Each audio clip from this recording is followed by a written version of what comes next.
Hi, welcome to This Week in Ames. I'm Susan Griazda. On today's show, we'll check in with the Parks and Recreation Department.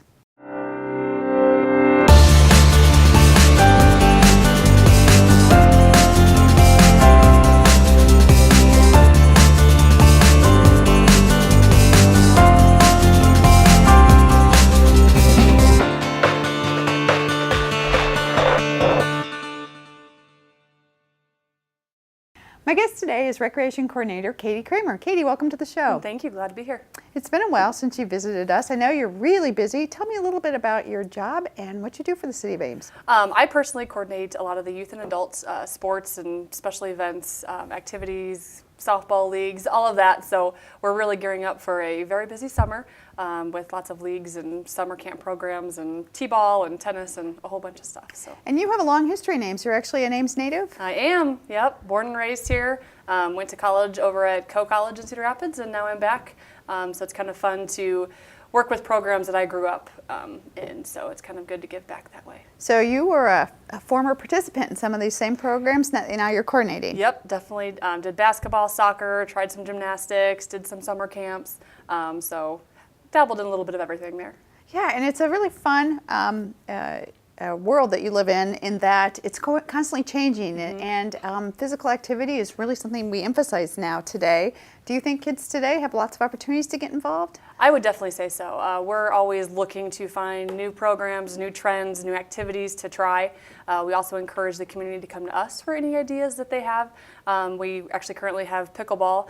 We have a large very passionate pickleball community here, and they contacted us and wanted us to help promote their activity, get more people involved in the community. So we actually had them out with our Healthy Streets event, or Open Streets event, on Sunday, and they've invited other people to just show up and play with them whenever they play at Innis Grove and learn the game. So pickleball, I actually have seen this being played inside. It obviously played outside as well. Tell me a little bit about pickleball.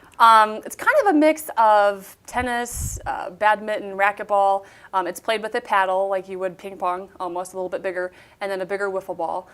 Played with a short tennis court for people. And I know it's geared more towards the older adults. It's supposed to be easier on your joints, better pace game for them. So that's the majority of our community right now that plays as the older adults, but trying to get some of the younger groups interested in it and trying it out. So. Well, it's an interesting game to learn. Like I said, I've watched it. I actually hit a pickleball one time. You have to really, it's not like a badminton. No. You hit it hard. Yep. And like I said, you can smack it down, hit it soft. There's different rules that you have in terms of hitting it, directly across or getting it through the kitchen, they call it. So there's lots of different aspects to it that keep it exciting. It does. I think you mentioned it reminds me of tennis, badminton, ping pong. Yep. All of those sports kind of wrapped into one. And it really, although maybe older adults are playing it, I can see it appealing to just about any age. It really is. Actually, at Open Streets, we had probably anywhere from 8 to 7-year-olds trying to jump in and learn it. I know Mary Ann Campbell actually jumped in and she played a little bit. So it's just geared toward anyone can play it. So excellent. Yeah. So pickleball. So what are some other things that you are really excited by this summer that we're offering? Our summer softball just got up and going, so we're going full swing into that, especially now that we have sunshine. So that's great. Adult co-ed. Yep. Adult co-ed and men's. So we're all full there, and then sand volleyball will be going on as well. So we have 4-on-4 leagues and 6-on-6 leagues. Those are all co-ed as well.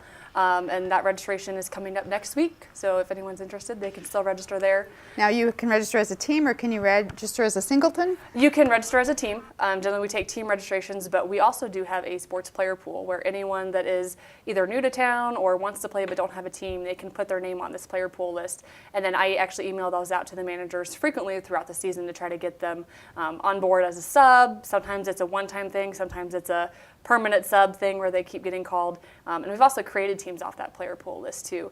I know we did that for volleyball a couple seasons ago, and that group still plays together today. So it's kind of cool in that respect. So.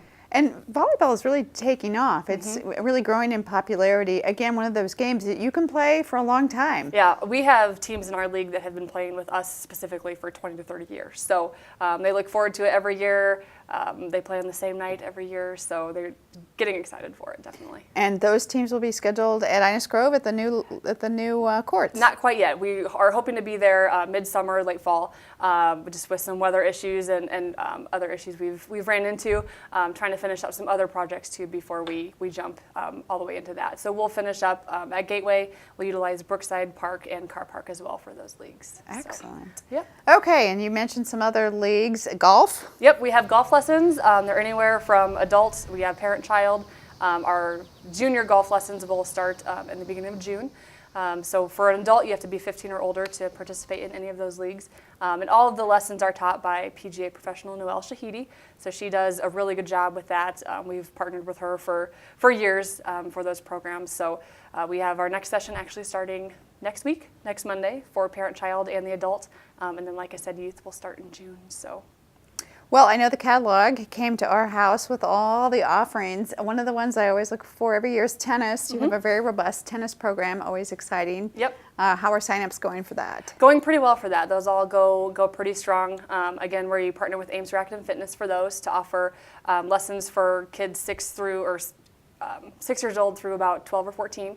And there's parent-child lessons offered. There's tons of different levels there as well. And this winter we actually added, and spring, we added some more fall or indoor lessons as well. And those were full. I mean, we had people sign up for those right away, and all of those ran. So we have a pretty strong tennis community here as well. Yeah, tennis, gymnastics, dance, all those things. The one last thing I wanted to ask you about was track, running, very popular now. Yep, we our Live Healthy Kids Track Championship is actually going to be next Wednesday, May 11th. We partner with Live Healthy Iowa to run that event. A lot of people know it formally as a Hershey track meet. Last year was the first year that it became the Live Healthy Iowa meet. And it's a free event for kids ages 7 through 14.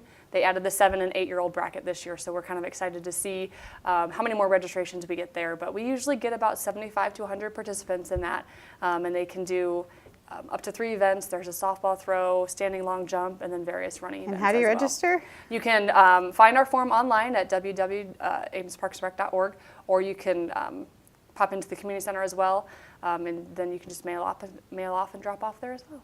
Great. So much going on. I don't know. I appreciate Hard you to keep up with. taking a few minutes to stop by, Katie. Thank you. You're welcome. Again, if you want more information about any of those events, make sure to check our website. You can go to cityofames.org, or as Katie said, amesparkrec.org, and get information on registering for any of those upcoming classes, events, and leagues. Some other things for your calendar as we get into the month of May. Remember, Saturday, May 14th is Yard Waste Free Day. Now, that usually happens in April. This year it's in May, so get those details, 8 a.m. to 4 p.m.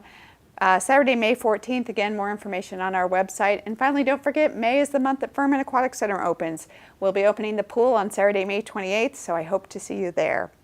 Well, that's our show for today. Thanks for watching, and tune in next week for This Week in Ames.